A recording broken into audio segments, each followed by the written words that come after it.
السلام عليكم ورحمة الله وبركاته، ازيكم يا حبايبي؟ عاملين ايه؟ النهارده جايين مع بعض في فيديو جديد. بس قبل ما نبتدي الفيديو نصلي على النبي. اللهم صل وسلم وبارك على سيدنا محمد وعلى اهله وصحبه اجمعين. ازيكم يا حبايبي؟ عاملين ايه؟ ما تنسوش اللايك عشان الفيديو بتاعي يوصل باكبر عدد من الناس، وكده تشجعوني بالكومنت الحلو عشان افضل مستمرة معاكم دايما. زي ما انت شايفة كده معايا ما شاء الله تربية بط مسكوفي. ما شاء الله ناجحة جدًا، جدًا، وما شاء الله هنعمل النهارده معانا وصفة لزيادة الوزن، تخلّي كده البطة ترمي لحم كده. الوصفة ديّة هتخلّي البطة معانا تتحوّل بحجم زي قد الخروف، بجد. الوصفة ديّة أو الوصفات اللي إحنا بنعملها للطيور بتاعتنا هتخلّيها ما شاء الله تتقل معانا وترمي وزن معانا. زي ما أنتِ شايفة كده أنا حبّيت اللي أنا أصوّر لكم كده الطيور بتاعتي وأورّيكم ما شاء الله، اللهم بارك، كُلّتهم بصحة جيدة. طبعًا من الوصفات والخلطات والاهتمام، فكل ده بيخلّي البطة عندنا ما شاء الله تربية حلوة وناجحة 100%. زي ما أنتِ شايفة كده، طبعًا أنا طلعت كده على السطح وقُلت كده أفطّرهم ونفطّرهم كده مع بعض، وزي ما أنتم شايفين أهو. أنا حبّيت بس أورّي لكم كده النتاية قد الدكر، فما شاء الله. فأهم حاجة ما تنساش اللايك والاشتراك فضلا وليس أمرا. وطبعا بقى ايه نقول لكم بقى على الوصفة بتاعتنا كده. أول حاجة لازم نغسل السقاية، أول حاجة اللي احنا بنحط فيها مية.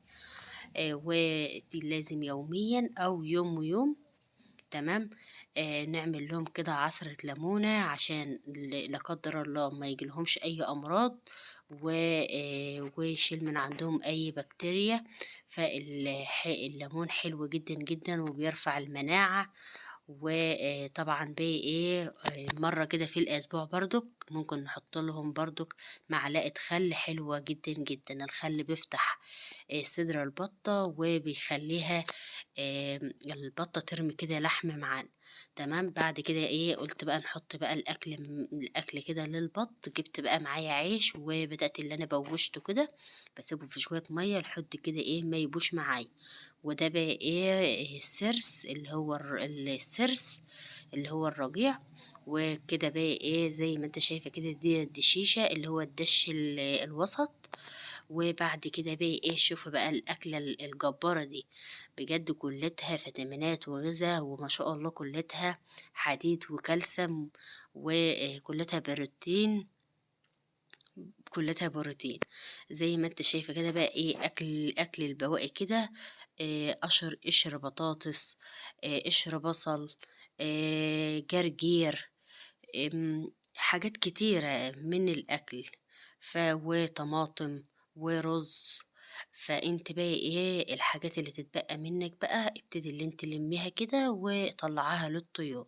ما شاء الله ببتدي اللي انا احط بقى على رجيع وكزب وذرة اللي هو الدش ومع العيش، وتلخبطي كده بقى ايه تلخبطيهم كده في شوية مية. ما شاء الله بتبقى وجبة حلوة أوي كلتها غذا وفيتامينات وحديد. تمام. فانت ما تستهونيش بالاكل الباقي عندك، ابتدي اللي انت حطيه مع باقي ايه الوجبة الاساسية اللي انت بتحطها له. تمام. بتخلي البطة باقي ايه ما شاء الله بترمي معانا لحم وبتتقل معانا وبتشتال وزن بجد. زي ما انت شايفة كده. وطبعا باقي ايه الحمام بتاعي بقى ايه بدأ ياكل كده، ببتدي اللي انا انطر له حاجات كده يبتدي اللي هو ينقر كده حوالين البط. طبعا كده زي ما انت شايفة كده ما شاء الله تربية حلوة أوي. فأهم حاجة برضو عرضوهم للشمس عشان ايه الشمس حلوة جدا جدا. بتشيل أي التهابات في المفاصل، ما يجيلهمش أي كساح. فلازم ناخد بالنا من الطيور بتاعتنا. اللهم بارك كلتهم ما شاء الله مقاس واحد وكلتهم راميين وزن. زي ما انتوا شايفين كده بقى ايه لقيت الحمام كده طالع كده من الأوضة. أول ما شافني كده وأنا بحط الأكل بدأ يطلع. تمام. أهو زي ما انت شايفة كده.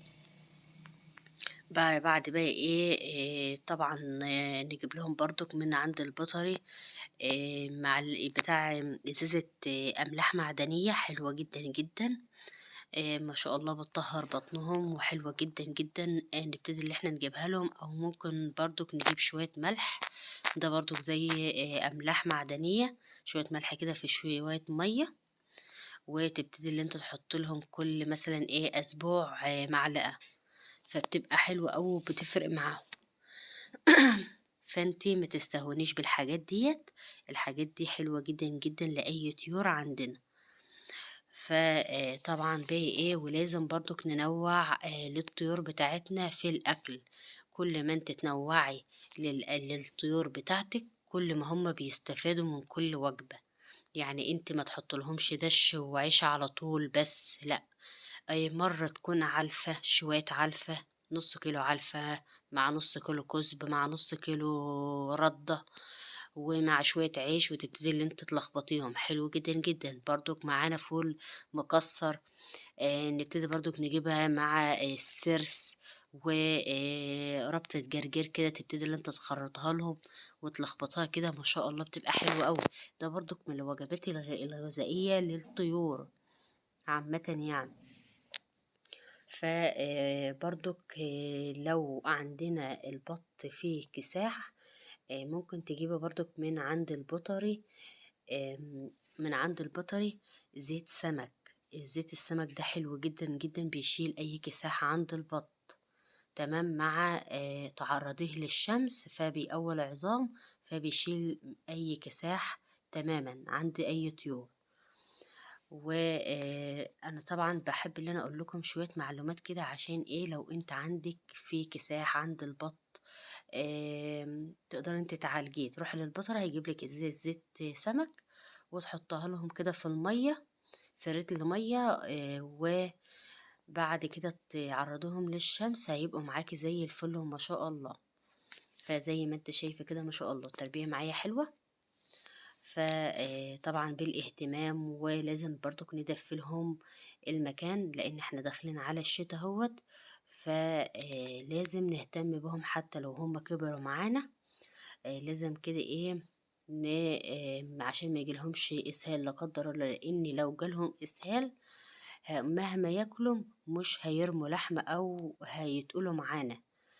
فلازم ما ييجيلهمش أي إسهالات، لازم نتقّلهم بالأكل الغذائي، فبالتالي كده هيرموا معانا لحم وزنهم هيبقى حلو، فلازم الحاجات ديّة ننتبه لها، مش تحُط الأكل كده ويكونوا مأسهلين أو يكونوا تعبانين وتقولي لأ هيرموا لحم معايا، لأ مش هيرموا لحم، لكن لو هُم دافيانين وبياكلوا كويس وبتنوعي لهم في الأكل هتلاقيهم ما شاء الله هييجوا معاكِ وهيبقوا معاكِ زي الفل، فخدي بالِك من الحاجات دي. برضك ممكن برضك نجيب لهم كده توم، كده نفرمه كده ونلخبطه كده مع الأكل برضك مضاد حيوي حلو جدًا، جدًا للطيور بتاعتنا، لفراخ، لحمام، لأي طيور التوم حلو أوي، ده مضاد حيوي في بيتِك ما تقدريش تستغنى عنه للطيور.